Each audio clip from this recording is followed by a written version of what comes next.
Om Swastiastu, selamat malam. Om Swastiastu, selamat malam.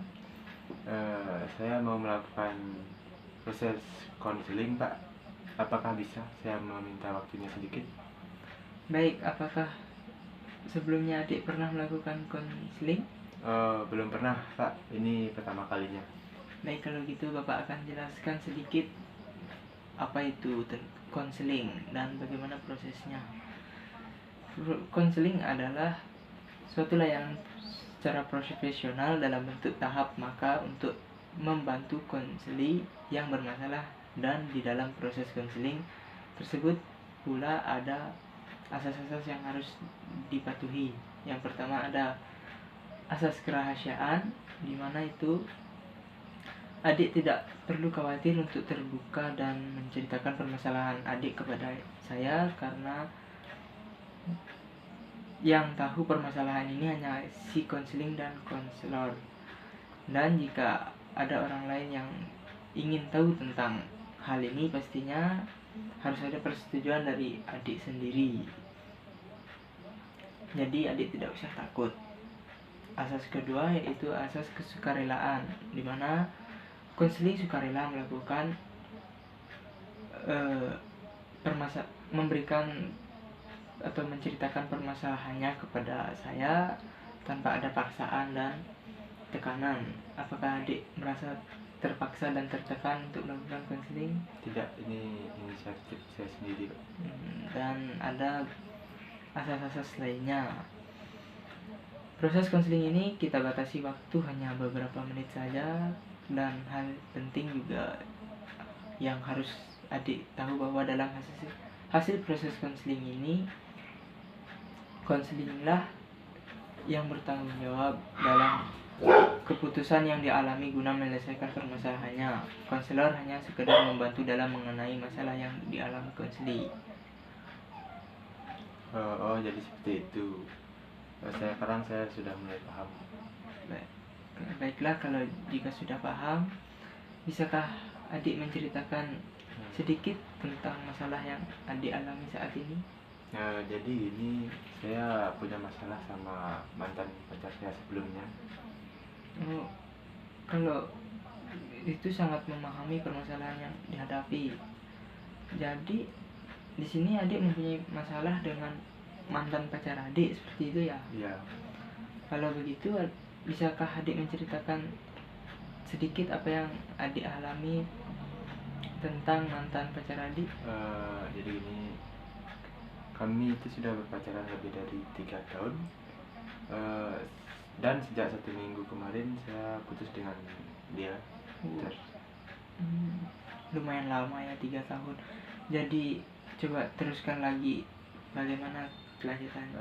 Ketika saya putus dengan dia, hidup saya seperti hampa dan sangat merasa kehilangan.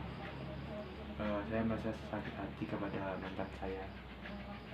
Kira-kira kalau boleh tahu, apa yang membuat adik begitu sakit hati dengan perempuan di masa lalunya adik? Jadi dulu mantan saya pernah berselingkuh di belakang saya. Dia meninggalkan saya begitu saja. Dia perempuan yang suka berbohong. Dia tidak pernah menepati janjinya sama sekali. Kenapa hidup ini sangat berat bagi saya? Apakah adik mengatakan bahwa hidup adik ini sangat berat? Bisakah adik menjelaskannya, maksud dari perkataan adik tersebut? Iya, Pak. Saya merasa masalah ini menjadi beban bagi saya. Hingga sekarang saya ingin sendiri dan menjadi orang yang pendiam. Apakah adik merasa semua wanita itu sama saja?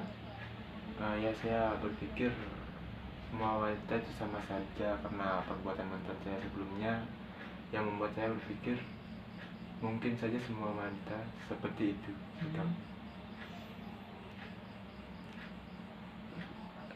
Nampaknya adik mempunyai pemikiran bahwa jika adik tidak mengenal kekasih di masa lalunya adik tidak akan menjadi seperti ini. Ya, Pak, saya benci sekali dengan mantan saya sehingga saya menjauh dari teman-teman perempuan di kelas saya seperti itu.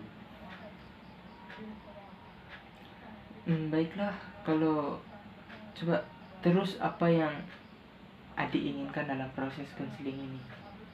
Saya ingin menyelesaikan masalah saya supaya saya tidak berpikir negatif lagi tentang teman saya yang sikapnya mungkin sama seperti mantan saya.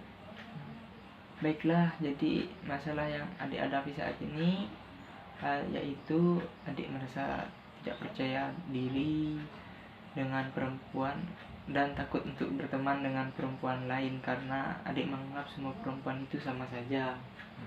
Apa betul? Iya, benar.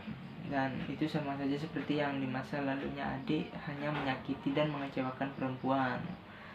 Baiklah, dalam masalah yang dihadapi adik saat ini, saya dengan strategi restructuring restructuring restructuring kognitif, karena tampaknya adik banyak berpikir negatif terhadap teman-teman perempuan adik. Apakah kamu tahu restructuring kognitif? Tidak. Baiklah, kalau begitu Bapak sedikit jelaskan apa itu restructuring kognitif itu. Yaitu adalah adik belajar mengubah pemikiran adik yang dari negatif menjadi positif.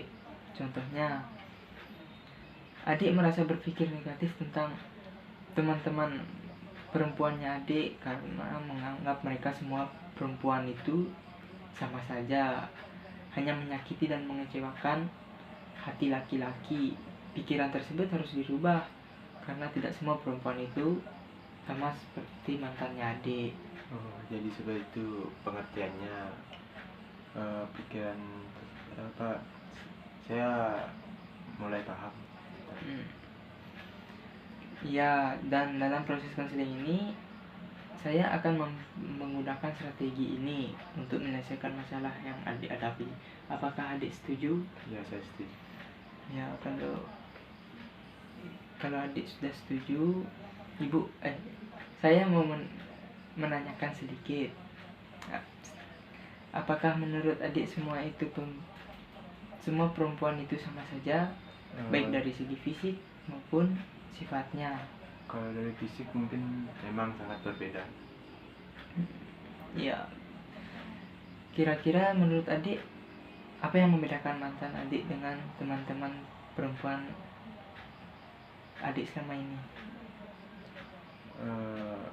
Kalau mantan saya, dia pasti menyakiti saya. Kalau teman-teman saya mungkin tidak. Jika teman-teman kan sudah pasti bisa diajak bercanda. Ya. Kalau begitu sekarang yang perlu adik ketahui bahwa mantan adik tetaplah mantan, dan teman-teman perempuan adik itu tetap menjadi teman perempuan. Mereka saling berbeda fisik maupun sifat. Jadi apa yang dilakukan mantan adik di masa lalunya itu akan berbeda dengan apa yang dilakukan teman-teman perempuan dari adik itu. Seperti itu. Ya, saya pikir juga seperti itu. Tapi pikiran negatif ini terus menyerang saya. Kalau gitu coba pikirkan, jika adik tetap di dalam masalah ini dan selalu berpikir negatif, apakah adik bisa menjadi orang yang lebih baik lagi? Pasti bisa. Saya harus berusaha untuk bisa menjadi lebih baik lagi. Perubahan seperti apa yang mungkin bisa adik lakukan? Coba jelaskan sedikit saja kepada saya. Mungkin saya harus bisa berubah tentang pola pikir saya bahwa semua perempuan itu sama saja, yang seperti mantan saya. Syukurlah kalau adik bisa berubah dan menjadi orang yang lebih baik lagi. Saya akan selalu mendukung adik. Tetapi apakah adik tidak menyesal dengan keputusan yang adik ambil? Tidak, saya tidak pernah menyesal. Baguslah.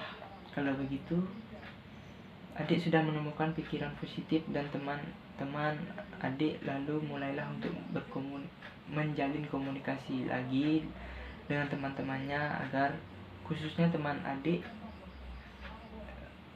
bisa melakukan hubungan baik lagi.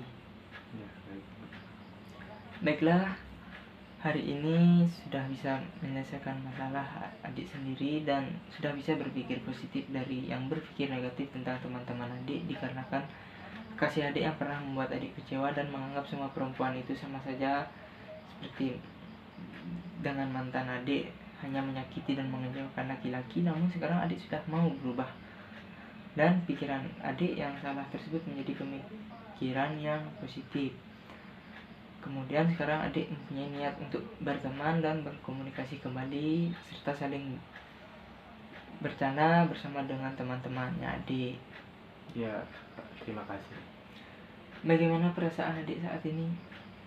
Saya merasa lebih lega, tenang, dan berkat bantuan Bapak saya lebih bisa berpikir positif tentang bahwa tidak semua perempuan itu sama.